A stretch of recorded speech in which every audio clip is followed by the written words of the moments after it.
Hello, I'm Christian, and this is a quick overview of my audio-visual program, Dissolve.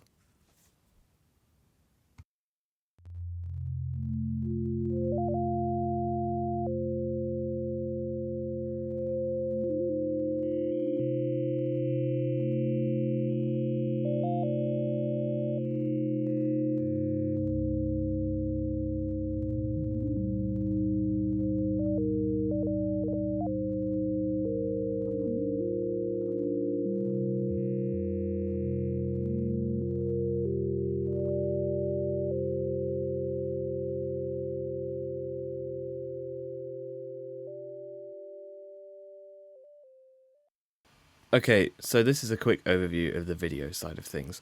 The minute the program's in its resting state, you can't hear any audio, but you can see a video going on. And this video is actually made of two videos which are overlaid on top of each other, and then mirrored and flipped to create this kind of kaleidoscopic effect.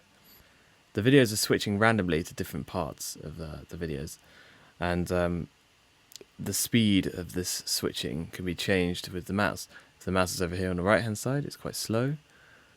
You can see there. And if the mouse is over to the left hand side, it goes a bit quicker. It's not going as quick as it should do because my laptop's running the screen recorder and the program at the same time. It doesn't really like that. So pressing the C key makes everything a bit darker. It puts this overlay onto the video, which is sometimes orange, sometimes a kind of greeny blue colour.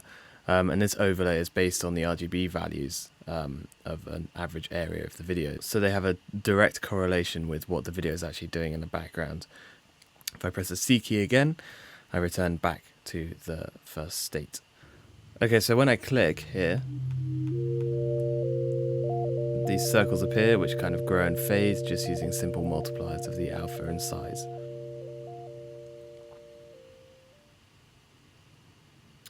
Okay, so now here's a quick overview of the audio side of things. The screen is split into 5 different horizontal sections, which each represent a note of a chosen chord. The chord is chosen based on the brightness of the video, which is taken from the RGB values and averaged. This brightness value is split into 4 sections, as there's 4 chords which it can choose from. So if I click to make a chord, you can hear only the last note changes based on the brightness. This is because I thought that if the whole chord changes all the time, it would be a bit of a kind of more jarring effect. And it's quite nice to have that note modulating either on top or within the chord. When you click another circle, the last circle you click stays on the note that it was on when you click the new circle, so only that next circle then modulates. So when I press the C key, the screen goes darker, as I mentioned earlier, and a different set of chords is selected. It's kind of a more low-key set. It's kind of slightly more minor than the other ones to reflect the change of colour in the screen. It's still another set of 4 chords which each have 5 notes, and they behave in the same way basically. If I press the C key again, it returns back to how it was, and the original chords are there.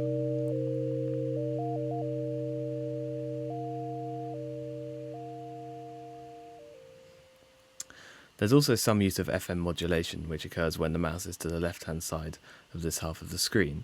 So if I click a chord, and I move the mouse over here,